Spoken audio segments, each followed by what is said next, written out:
গরমের আরাম ঝিঙে দিয়ে রুই মাছের ঝোল।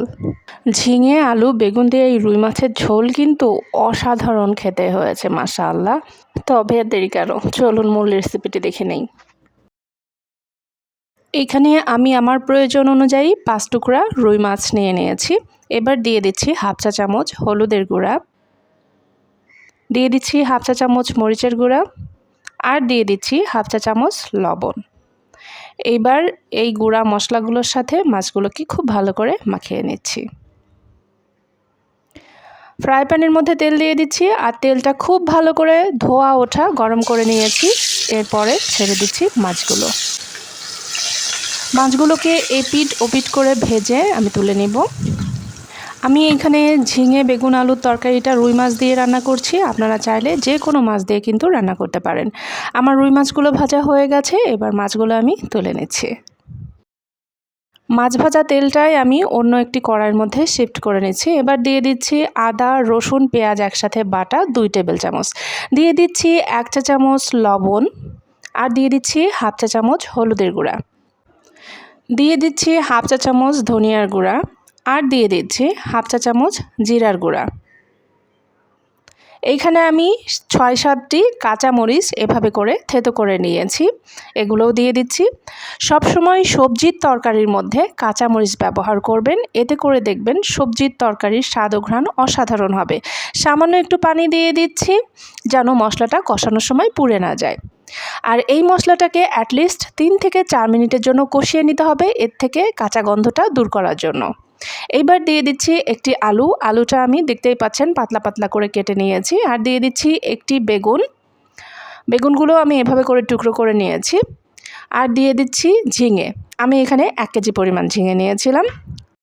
এইবার এই সবজিগুলোকে 5-7 মিনিটের জন্য কষিয়ে নিতে হবে। এক্সট্রা করে কোনো পানি দিচ্ছি না, তার কারণ ঝিঙে থেকে কিন্তু অলরেডি পানি ছেড়ে দিবে।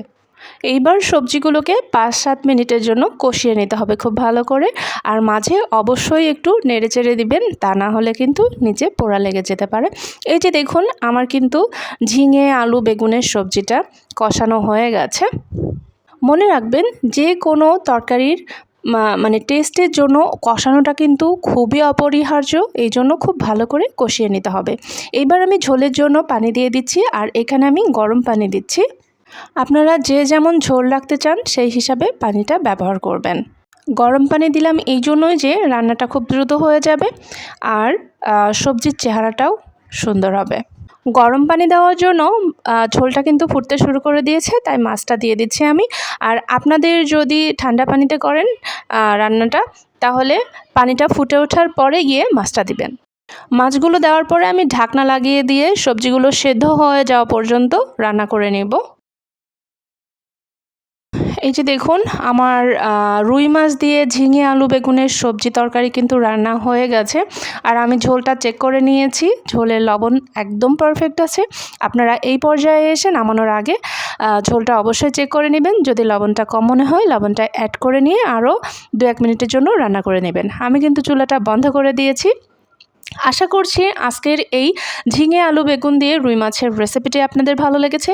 আর গরমের সময় কিন্তু এই ঝিঙের তরকারি পেট ঠান্ডা রাখে, এবং ঝিঙের তরকারি কিন্তু অসাধারণ টেস্ট হয়।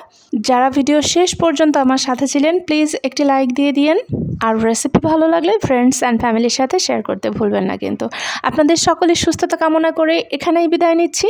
আল্লাহ হাফেজ। আসসালামু আলাইকুম ওয়া রাহমাতুল্লাহ।